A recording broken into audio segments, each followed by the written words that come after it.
I've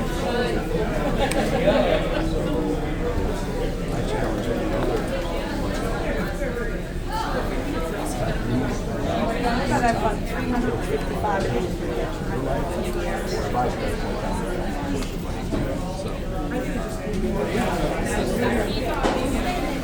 Whatever I did today,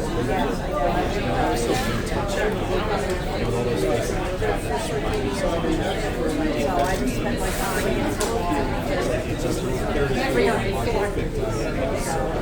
no, it was kind of a throwback. just let them know I was if I would do.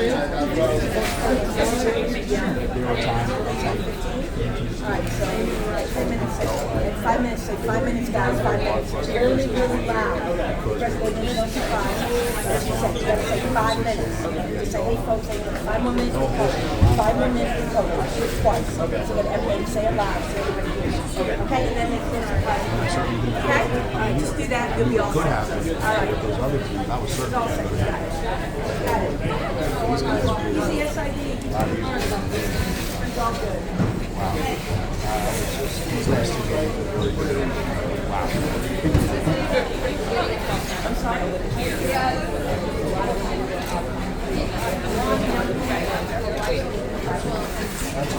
And that's what you keep rooting for, because that feeling, that sense of accomplishment, that went away for me a long time ago, because they all run into each other. I don't feel any different. I didn't feel any different after 9 than I did after 8. And I didn't feel any different after 10 than I did after 9. So right now, yeah, maybe it's a little different because it's taking so long. But it's like, you know, I wake up tomorrow morning and say, I'm really proud of it. Those kids wake up. Yeah, I understand.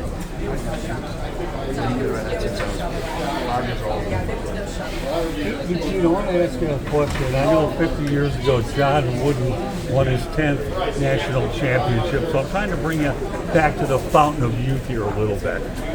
50 years later, you won your 12th national championship. So, and I know you're smiling, and I love it when we talk old school basketball. So here's my question for you. Number one, how do you like being mentioned in the same breath with John Wooden, since you guys are both such iconic coaches and you've done it so well and produced so many championships that not only did you produce national championships, but you also produce a lot of pro players? Those two things go together. If you don't produce pro players, you don't win national championships. That easy one. The thing, you know, comparing us to me to John Wooden, it's apples and oranges. You know, things were different back then. The NCAA tournament was way different back then. You know, the game of men's basketball was way different than the game of women's basketball. The thing we have in common is we spent a lot of time at one school, and we were fortunate enough to coach the most iconic players that ever played. And we both like to play golf. There was a time when this route would have been unfathomable for UConn. How do you feel like the standard you guys set contributed to the parity that then contributed to this route you guys? Yeah. I remember when it was they were saying UConn was bad for basketball, and then it was actually put in the newspaper, UConn is bad for women's basketball. We won 111 games a year, and we won 4 national championships. We're bad for women's basketball. Then people started to see how bad we were, and they wanted to be as bad as us, right? They wanted to be as good as us, to knock us off our throne. So they all got better, and they all invested more money, and they all recruited better, and they all coached better. And we have 5 years where we never had a whole team. So you combine that with they got better, we got worse. And now you have parity. So now everybody's jumping up and down about parity. Well, if you love parity, you can't be pissed that we don't win again. I mean, it's so to come back and win now probably means more than some of those other ones where there maybe were 5, 6, 8 teams in the country every year, but you had to beat them every year in the regionals and the final. This year, there's just more really good teams that are capable of going. And I feel like we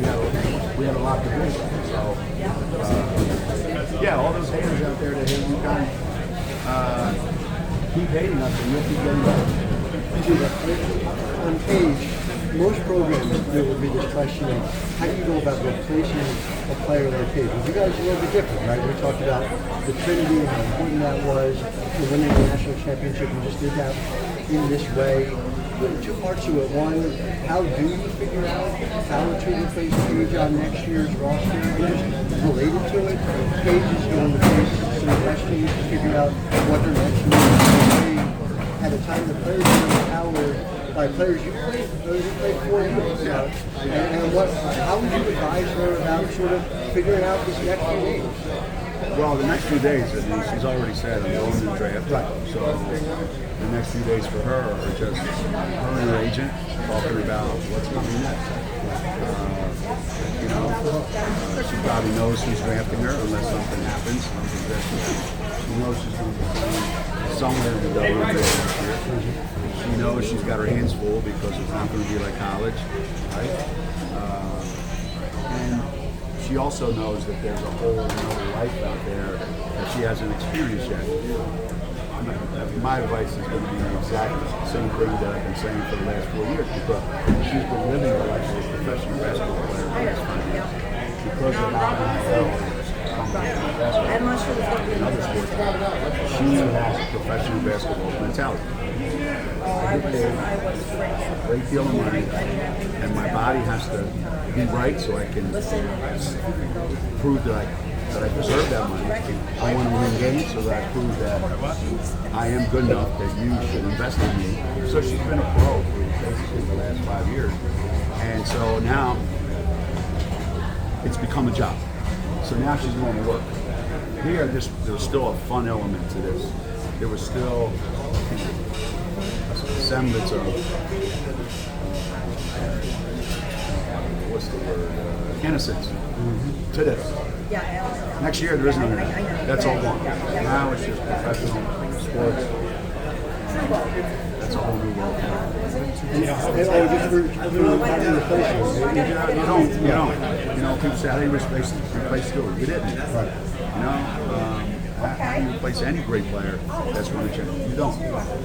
You hope that you bring in enough good players that do the same things that you need done that Paige did. But he's not replacing Paige. That's not going to happen. How tight was that hug? How tight was that hug with Paige? Was D tight? Was it Stewie tight? Maya tight? Yeah, no, it was a good one. It was a good one. Yeah, it was Paige being emotional. But she doesn't get very emotional. She does not. But this particular time, she was.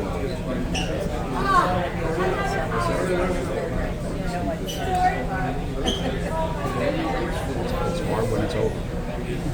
There were emotions, there were good emotions. I looked across the way on the bench and there was emotion there too. Those kids are finished. And there were emotions that you want to have in the last day. These were all emotions of joy. It's interesting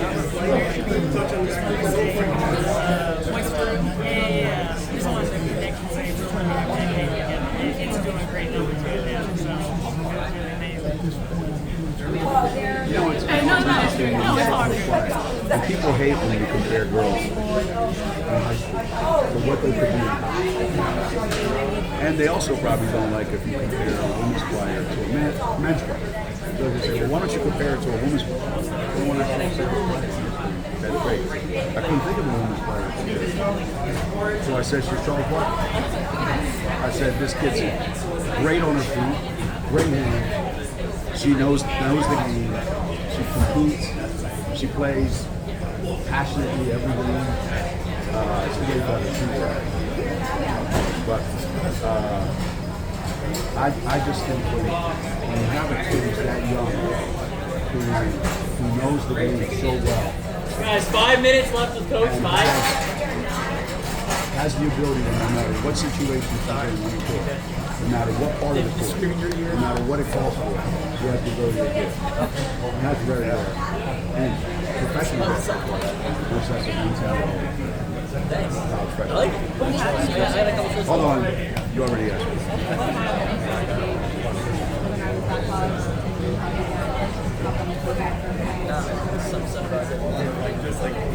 Just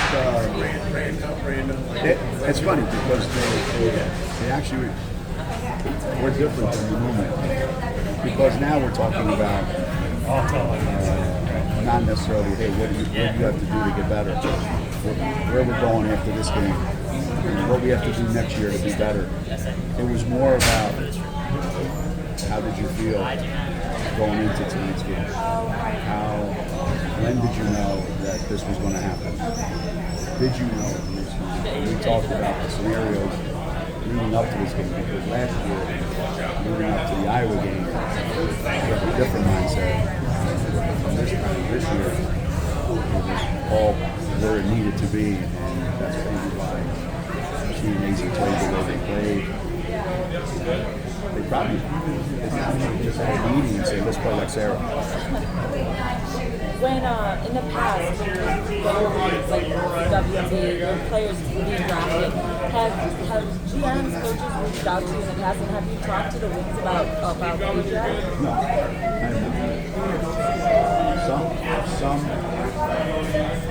some GMs over the course of these last 20 years will contact me and talk to me about players.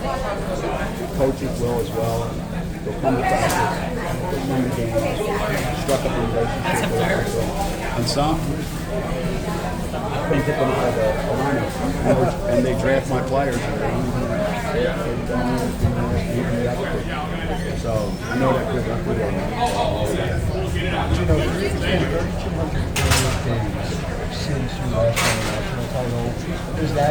Would you have guessed more? Would you have guessed less? And how did you We would have won a couple more of circumstances conspired against us. So, I mean, It is what it is.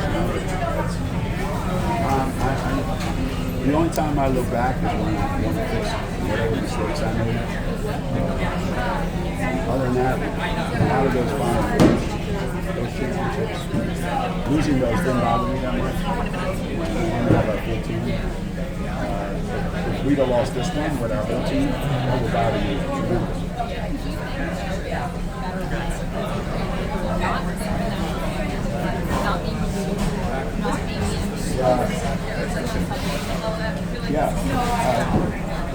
You want to win, you just want to win. You don't care. Everything she's ever been in. She doesn't need that. She doesn't need that. And I think that's a great thing for us going forward. Right? To be able to carry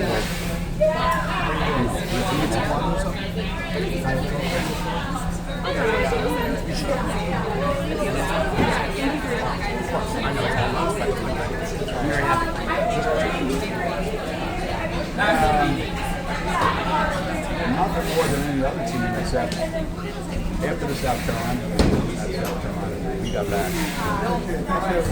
They finally started.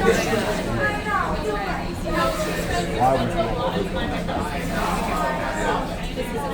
you stop looking at me like that and there's something wrong with me? And since that day, we've all gotten way closer. They've gotten way closer. Our coaches there has gotten much closer. Will you give it a rest already? So,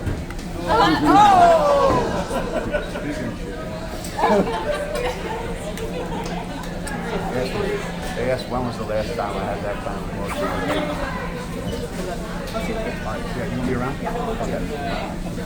I mentioned that amount of time because during that time you guys have gone to 7 Final Fours, 294 and 31. It'd be the period of time that any other program would call a high water mark. And I just wonder, when you sort of think about this time, you said it would have felt like it just wanted to win this, but does this feel like a validation in ways you didn't expect? Nope, not at all. Again, all those years I just went home and they didn't really beat me. When we show up with our whole team and you beat us, then you beat Connecticut. The rest of the time you do a patchwork of players. So I was okay with that. Geno, right.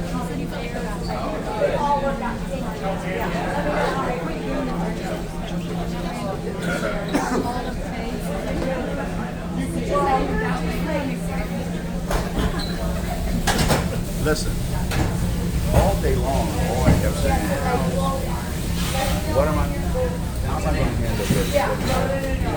How am I going to handle getting hurt? What am I going to say? How am I going to answer this question? We weren't even the number one seed, and everybody's made us the favorite to win the tournament. Now we're going to come in here, and we're going to stink. They're going to play great. Then you just beat them by 29. This is all like in my head, right? But then, as soon as that goes away, you know, I go, well, it reminds me of 1995. We're in Milwaukee. Okay? We're undefeated, 33-0, 34-0 at the time. And we're playing Tennessee for the national championship. And we're down 6 at halftime. And I walked in the locker room and I said, this has like been a magical season. This is a fairy tale season. If it was supposed to end, it would have ended by now. The reason we're here is because it's going to end that way. And I thought back to that today. The whole thing's thing, we haven't won in a long time, blah, blah, blah, blah, blah. I thought, come on. But then I go, man, we're going to suck tonight. So, yeah, that's my all day long. I just go lay down, I hope it goes away. That's it.